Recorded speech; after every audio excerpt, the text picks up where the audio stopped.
Marami sa inyong nagre-request na gumawa daw ako ng rose tutorial, kaya ito guys, yung isang paraan sa paggawa ng roses. Gagamit tayo ng 7.5 fuzzy wires for the rose, 3 fuzzy wires for the leaves, stick, and floral tape. So ngayon guys, simulan na nating i-fold into half itong 7 fuzzy wires. So pwede nyo tong i-fold isahang beses. Pero dito, dinivide natin siya guys. So unahin muna natin yung tatlo and then isunod nating i-fold yung apat. Kanina sinabi ko sa inyo na pwede siyang i-fold lahat. So pag kumpul-kumpulin mo lang sila and then hatiin and then ganyanin. After natin ma-fold ang 7 fuzzy wires guys, so di ba may half yun na pasobra, so dito natin yun gagamitin. Yung half na fuzzy wires, yung ipapantali natin dito guys. Ipasok lang natin sa gitna guys and then i-twist natin to ng 2 beses.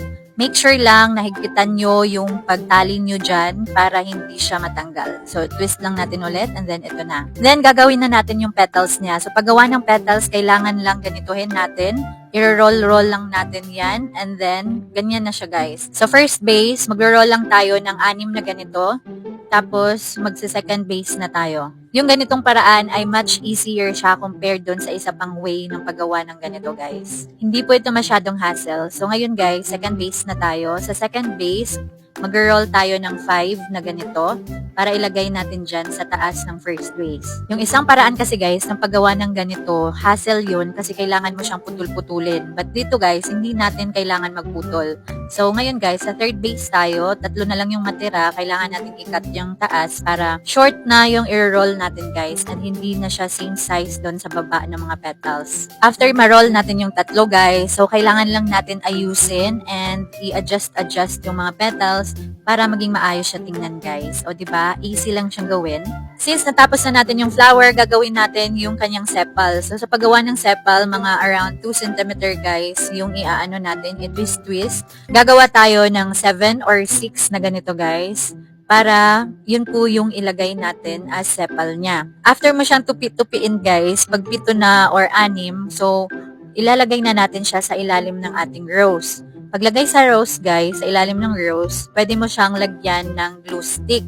Pero dito guys, since may sobra siya doon, so pwede pa siyang hindi nalagyan ng glue stick.